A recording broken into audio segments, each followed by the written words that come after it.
তিনি সাবেক পাটমন্ত্রী ছিলেন এবং খুব দাপুটে এমপি ছিলেন।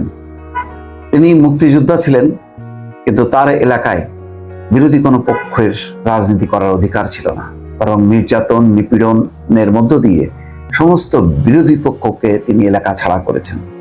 তার নির্যাতনের কাহিনী একেবারে এলাকার একেবারে পরতে পরতে জড়িয়ে আছে এবং সবাই সেটি জানে যে গাজী গোলাম দস্তগীর বীর মুক্তিযোদ্ধা, তার এলাকায় একটা ত্রাসের রাজত্ব তিনি কায়েম করেছিলেন এবং তার একটা বিশাল বাহিনী ছিল যারা প্রতিপক্ষকে দমন পীড়নের মধ্যে রেখেছিল গোটা 15টা বছর।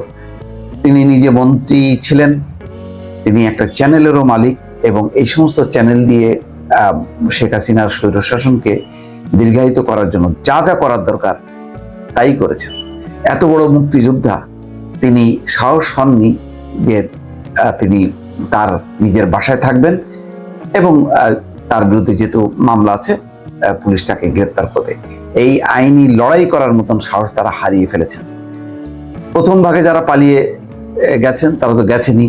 5 তারিখ হঠাৎ করে শেখ হাসিনা কাউকে না বলে নিজে চলে গেলেন, বিপাকে পড়ে যায় সমস্ত তার দোসররা, সহযোগীরা।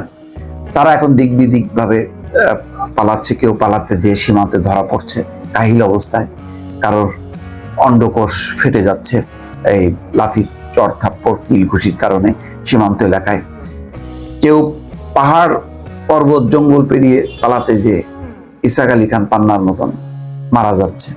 এরকম নানান রকম দুর্ঘটনার শিকার হচ্ছে।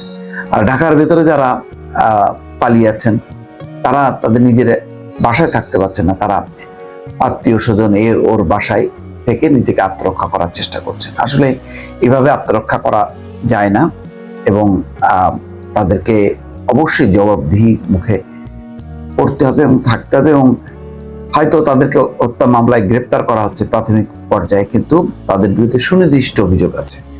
দুর্নীতি, অপশাসন, দুঃশাসন এবং বিরোধী নেতা কর্মীদের অত্যাচার নিপীড়নের দায়ে তাদেরকে আদালতের মুখোমুখি হতে হবে এবং এইরকম একটি চরম পরিস্থিতির মধ্যে ঠেলে দিয়েই শেখ হাসিনা বিদায় নিয়েছেন। এখানে বলা হচ্ছে যে কিভাবে, দেখেন খুব ইন্টারেস্টিং যে অনেকে আত্মগোপন করে আছেন, অনেকে পার হয়ে গেছেন, কিন্তু সাবেক পাট ও বস্ত্র মন্ত্রী গাজী গোলাম দস্তগীর তিনি আর পারেননি। গোলাম দস্তগীর গাজী তিনি শান্তিনগরের একটি বাসা থেকে ডিবি পুলিশ তাকে গ্রেপ্তার করে। তো শান্তিনগরে থাকার মানুষ না। পুলিশ জানিয়েছেন নারায়ণগঞ্জের রূপগঞ্জ থানায় দায়ের করা হত্যা মামলায় তাকে গ্রেপ্তার করা হয়েছে।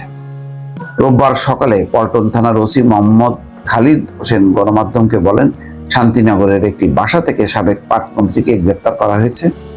তিনি গ্রেপ্তার এড়াতে তার সম্বন্ধীর বাড়ি অর্থাৎ স্ত্রীর বড় ভাইয়ের বাসায় আত্মগোপনে ছিলেন। ডিবি পুলিশের একটি দল সেখান থেকে গ্রেপ্তার করে, তিনি এখন ডিবি কার্যালয়ে আছেন। এই হচ্ছে এখন ওনাদের অবস্থা। যে এই রূপগঞ্জে যে ত্রাসের রাজত্ব করেছিলেন, এখন এই বীর যোদ্ধা এককালের এবং গত 15 বছরের শেখ হাসিনার বীর যোদ্ধা, তিনি তার নিজের বাসা ত্যাগ করে পালিয়েছিলেন তার সম্বন্ধীর বাড়িতে, সেখান থেকে তিনি এখন আটক হলেন চোরের মতন। সেই দৃশ্য নিশ্চয়ই দেখলেন। এখন তাকে বিচারের মুখোমুখি করা হবে। দর্শক ভালো থাকবেন, আল্লাহ হাফেজ।